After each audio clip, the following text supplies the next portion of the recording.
नमस्कार दोस्तों, stock market studies में फिर से एक बार आपको बहुत-बहुत स्वागत है।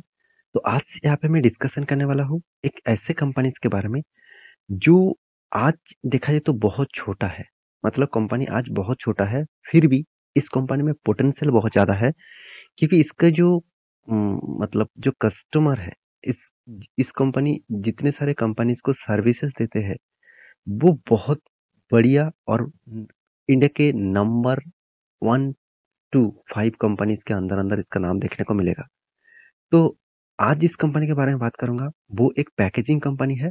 मतलब देखिए, मान के चलिए आप कोई भी खाने-पीने का चीज़ ऑर्डर करते हैं, तो उसका कोई पैकेजिंग होते हैं। मान के चलिए आपने कोई खाने का चीज़ ऑर्डर किया, कोई भी बिस्किट मान के चलिए, तो उसका तो एक पैकेजिंग होता है। तो पैकेजिंग का जो काम करते हैं, वो इसी कंपनी करते हैं और इंडिया के सेकंड लार्जेस्ट पैकेजिंग कंपनी है। तो इसके बारे में आज डिस्कस करूँगा क्योंकि बहुत सारे दोस्तों ने कमेंट किया, "सर ऐसे कोई कंपनी बता दीजिए जो आज बहुत छोटा है, मगर एक दिन बहुत बड़ा होने का कैपेबिलिटी रखते हैं और कंपनी का फंडामेंटली फाइनेंशियली ग्रोथ भी अच्छा खासा है।"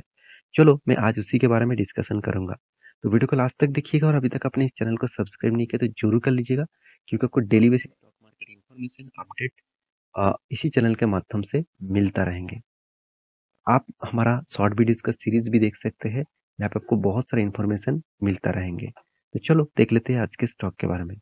तो कंपनी का नाम क्या है? मैं आपको पहले बता दूँ कंपनी का नाम है ईपीएल। तो ईपीएल कंपनी का नाम है। तो इस कंपनी के बारे में आज बात करूँगा क्योंकि ईपीएल लिमिटेड जो है, वो एक पैकेजिंग कंपनी है। अगर ध्यान से इसको देखेंगे तो आपको शायद कुछ कॉस्मेटिक्स दिखेगा। तो एक्चुअली कंपनी का पैकेजिंग का बिज़नेस है, कोई कॉस्मेटिक्स का बिज़नेस नहीं है। और साथ ही साथ यहाँ पे देख सकते हो वर्ल्ड क्लास पैकेजिंग डेकोरेशन। मतलब ये जो पैकेजिंग के ऊपर जो डिज़ाइन देखते हैं, जो पैकेजिंग का जो कवर होते हैं, उस तरीके से प्रोडक्ट के ऊपर कंपनी काम करते हैं। आप कहेंगे सर इस कंपनी का क्या ठीक-ठाक ग्रोथ होगा? बिल्कुल, क्योंकि देखिए पैकेजिंग के बिना तो कोई प्रोडक्ट बेचा मार्केट में बेच नहीं सकता। विदाउट पैकेजिंग में कोई प्रोडक्ट मार्केट में बेचा नहीं जाएगा। मान के चलिए आपने कोई बिस्किट खरीदारी की है, तो पैकेजिंग के बिना आपको बिस्किट तो नहीं दे पाएँगे। तो पैकेजिंग हमेशा होना ही चाहिए और होगा भी। तो इसलिए इस तरीके से कंपनी को फ़ायदा होगा। तो इस कंपनी का प्रोडक्ट क्या है? आप देख सकते हैं कितने सारे प्रोडक्ट हैं। ओरल केयर है, ब्यूटी एंड कॉस्मेटिक्स का प्रोडक्ट है, फार्मा एंड हेल्थ का प्रोडक्ट है, फूड एंड न्यूट्रिशन का प्रोडक्ट है, होम केयर है, लैमिनेट है, यहाँ पे देख सकते हैं लैमिनेट ट्यूब्स है, यहाँ पे देख सकते हैं एक्सट्रेड ट्यूब्स है, कैप्स है, साथ ही साथ कुछ डेकोरेशन सिस्टम्स भी है। तो मुझे इस कंपनी में खासियत क्या लगा सबसे पहले बता दूं। इस कंपनी का खासियत जो मुझे लगा वो है इसका पार्टनर्स। मतलब किस किस के कंपनी के साथ कंपनी काम करते हैं। आप देख सकते हैं यहाँ पे बीको, आप सभी जानते हैं बीको के बारे में। तो बीको का प्रोडक्ट का भी पैकेजिंग इसी कंपनी करते हैं। कोलगेट कोलगेट का भी पैकेजिंग इसी कंपनी करते हैं। साथ ही साथ यहाँ पे देखिए जो हीला कंपनी है इसका भी पैकेजिंग इसी कंपनी करते हैं। साथ ही साथ सबसे बड़ी बात है जो बाकी कंपनीज है, जैसे आप देखेंगे जीएसके, ये फार्मास्यूटिकल कंपनीज है, हिंदुस्तान यूनिलीवर, ये भी इंडिया के नंबर 1 कंपनी है। तो ये सारे इसका क्लाइंट्स है। तो मैं क्लाइंट के लिस्ट आपको डिटेल्स में दिखा दूँ, तो आपको यहाँ पे सब कुछ दिखेगा। चलो मैं आपको एक बार दिखा ही देता हूँ। हाँ, आप देख सकते हैं। इसका जो पार्टनर है, देखिए एमोए, साथ ही साथ यहाँ पे देखिए बूट्स, सिप्ला, जो फार्मास्यूटिकल कंपनी है, कोलगेट, डाबर, साथ ही साथ और भी है, आप देख सकते हैं, डॉक्टर रेड्डी, इमामी, साथ ही साथ और भी है, आप देख सकते हैं, और भी कितने सारे कंपनीज है, जैसे ग्लैनमार्क हो गया, जैसे गोदरेज प्रॉपर्टीज हो गया। तो आप साथ साथ ही साथ आप देखेंगे गोदरेज भी है, साथ ही साथ आप देखेंगे तो जॉनसन एंड जॉनसन भी है। आप देख सकते हैं जॉनसन एंड जॉनसन, जीएसके, साथ ही साथ चाइनीज कंपनी भी है। साथ ही साथ आप देखेंगे तो हिमालया, आईटीसी, इतने बड़े-बड़े ब्रांड है। अभी देख सकते हैं जॉन फ्रीड्स। तो इतने बड़े-बड़े ब्रांड के साथ कंपनी काम करते हैं। तो इतने बड़े-बड़े ब्रांड के वो पैकेजिंग के काम करते हैं। देखिए हम लोगों को क्या है, हम लोग ऐसी कुछ कंपनी ढूँढते हैं जिसका फंडामेंटली, फाइनेंशियली और फ्यूचरिस्टिक बिज़नेस के मॉडल्स नहीं है। फिर भी उस कंपनी के ऊपर निवेश कर देते हैं। मगर यहाँ पे देखिए हर किसी फार्मास्यूटिकल कंपनीज़ के ऊपर, हर किसी अ, एफएमसीजी कंपनी के ऊपर पैकेजिंग के ऊपर काम करते हैं। जैसे मैरिको हो गया, साथ ही साथ पतंजलि हो गया। तो इतने बड़े-बड़े प्लेयर्स इसके साथ जुड़े हैं, आप सोचिए कितने बड़े-बड़े जाइडस हो गया, लॉरियल हो गया, हिंदुस्तान यूनिलीवर हो गया, एवॉन हो गया, तो और कितना नाम दिखा दूँ कंटिन्यूअसली पीएनजी हो गया। साथ ही साथ आप देखेंगे इतने बड़े-बड़े ब्रांड इसके कस्टमर हैं, तो सोचिए इस कंपनी में कितना स्ट्रेंथ होगा। आज शायद कंपनी का ग्रोथ उतना ज़्यादा नहीं है, कंपनी मार्केट में नया-नया लिस्टिंग हुआ है, तो उतना ज़्यादा ग्रोथ नहीं देखने को मिला।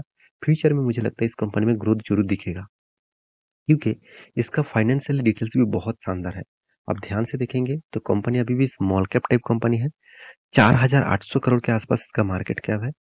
पी रेशियो एकदम देखिए एवरेज लेवल के आसपास है, sorry return of equity, return of capital employed average level के आसपास है। पी रेशियो थोड़ा-सा मुझे कम देखने को मिला, ठीक-ठाक लेवल में देखने को मिला।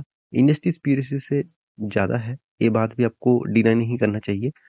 प्रोमोटर के पास 51% का होल्डिंग है। मुझे जो खासियत इस कंपनी में लगा, कंपनी 200 करोड़ के आसपास इनकम भी कर रहा है। साथ ही साथ कंपनी का डेप्थ ऑफ इक्विटी 0.47 के आसपास है। हमेशा कहा जाता है कि 0.50 के नीचे अगर कोई भी कंपनी का डेप्थ दिखे, तो उस कंपनी में एक पोटेंशियल आपको ज़रूर दिखते हैं। साथ ही साथ कंपनी के बारे में बात करूँ तो कंपनी का डेटोस डे 67 पर डेज में कंपनी के हाथ में पैसा आ रहा है। कंपनी का प्रॉफिट एंड लॉस अभी नेगेटिव में है, सेल्स ग्रोथ पॉजिटिव में है, डिविडेंड पे आउट अच्छा खासा दे चुके हैं, अच्छा खासा कंपनी डिविडेंड दिया है, करीबन 2.5% के आसपास, 2.5% से भी ज़्यादा। पैग रेशियो मुझे ज़्यादा हाई देखने को मिला। मार्केट कैप टू सेल्स ठीक ठाक है, ₹1 कमाने के लिए कंपनी को 1.36 रुपीज़ देना पड़ रहा है, तो इसके हिसाब से देखा जाए तो ठीक ठाक है। इंटरेस्ट कवरेज के बारे में बात करूँ तो अ, देखा जाए तो ₹6 के आसपास इंटरेस्ट कवरेज यहाँ पे देखने को मिला। तो ओवरऑल बात करूँ कंपनी का हर पैरामीटर यहाँ पे पॉजिटिव है। प्रॉफिट एंड लॉस के बारे में बात करूँ तो मुझे जो चीज़ आपको दिखाना था, वो यहाँ पे दिखेगा। कंटिन्यूअसली कंपनी प्रॉफिट मेंटेन किया। आज तक कंपनी प्रॉफिट कभी भी नेगेटिव में नहीं लेके गया। देखिए कंपनी में खासियत इसीलिए मैं बार-बार बोलता हूँ, कोविड के सिचुएशन में देखिए 2020-2021 में, इस टाइम में भी कंपनी पिछला जो प्रॉफिट था उससे भी ज़्यादा प्रॉफिट किया। इसका मतलब कंपनी में मार्केट में अगर कुछ खराब सिचुएशन भी आए, इस तरीके से कंपनी का कुछ फ़र्क नहीं पड़ेगा। क्योंकि देखिए इसका जो क्लाइंट है, इसका जो कस्टमर है, उस कस्टमर बेस से देखा जाए तो इस तरीके से कंपनी हमेशा ग्रोथ करते रहेंगे। क्योंकि उसका प्रोडक्ट तो हमेशा बनेगा ही और उसका पैकेजिंग का कवर इसी कंपनी को बनाना पड़ेगा। तो एक खासियत होगा, तो इसीलिए मैं आपको इस कंपनी के बारे में जानकारी लेके आया हूँ। तो मेरे इस वीडियो अच्छा लगे तो प्लीज़ लाइक करना, क्योंकि इतना एफर्ट देकर इतने सारे काम करने के लिए थोड़ा-सा लाइक तो बनता ही है। तो आप देखेंगे कंपनी ने रिटर्न अच्छा खासा दिया 10 साल में। बाकी देखिए पैरामीटर्स देखेंगे तो उतना खास रिटर्न नहीं है। तो देखिए रिटर्न के चक्कर में अभी मत पड़ना। अभी आपको अच्छे खासा कंपनी खरीद के भूल जाना है। कंटिन्यूअसली डेटा चेक करना है कि ठीक-ठाक जा रहा है कि नहीं जा रहा है। प्रॉफिट एंड लॉस, कंपनी का बिज़नेस में कुछ गड़बड़ी आ रहा है कि नहीं आ रहा है, ये सब कुछ चेकआउट करना है। अगर सब सब सब ठीक-ठाक चले तो कंटिन्यू ज़रूर करिएगा। तो कंपनी का देखिए सेल्स ग्रोथ तो ठीक है, प्रॉफिट ग्रोथ भी ठीक है। इस बार कंपनी का प्रॉफिट ग्रोथ नेगेटिव में आया। रिटर्न ऑफ इक्विटी भी ठीक-ठाक देखने को मिला। इन्वेस्टर के बारे में बात करूँ तो इन्वेस्टर भी देखिए प्रोमोटर के बाद एफआईएस और डीआईएस पब्लिक हर कोई इन्वेस्टमेंट करके रखा है। क्यों रखा है? क्योंकि वो जानते हैं इस कंपनी में निवेश अभी नहीं करूँगा तो कब करूँगा। देखिए मैं बार-बार बोलता हूँ इंस्टीट्यूशन स्मॉल कैप टाइम में निवेश कम करता है। फिर भी देखिए इस कंपनी के ऊपर अच्छा खासा निवेश करके रखे हैं।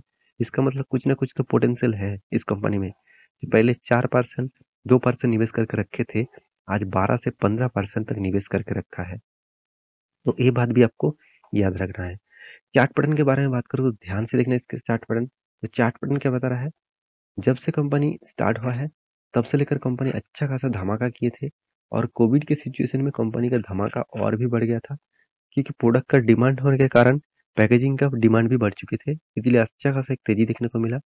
तो कंपनी का अच्छा खासा तेज़ी होने के बाद भी करेक्शन देखने को मिला है। अभी थोड़ा-सा इस लेवल में होल्ड किया है। मेरे हिसाब से इस लेवल को ब्रेकआउट करते हैं, 150 लेवल को ब्रेकआउट करते हैं, तो नेक्स्ट लेवल 125 तक आएगा। अगर उसको ब्रेकआउट करते हैं, तो नेक्स्ट लेवल 106 तक आएगा। तो इस तरीके से नीचे साइड लेवल आपको दिख रहा हो। अगर आप साइड कोई भी लेवल ब्रेकआउट होता है, तो एक बहुत बड़ा मूवमेंट आपको दिखेगा और वो लेवल रहेगा ₹200 के। तो आप इस तरीके से टेक्निकली चार्ट पैटर्न जानना चाहते हैं, कौन सा स्टॉक में ब्रेकआउट, ब्रेकडाउन हो रहा है, तो मेरे टेलीग्राम को ज्वाइन कर सकते हैं। नीचे लिंक्स अवेलेबल है। तो मेरे वीडियो कैसा लगा ज़रूर कमेंट करना। ये वीडियो टोटली एजुकेशन पर्पस में था, बाय एंड सेल का रिकमेंडेशन नहीं था। एक बार रिसर्च करना उसके बाद निवेश करना। मिलते इसी तरीके से नया स्टॉक लेके, तब तक के लिए अच्छे से रहिए, अपने ख्याल रखिए, बाय बाय।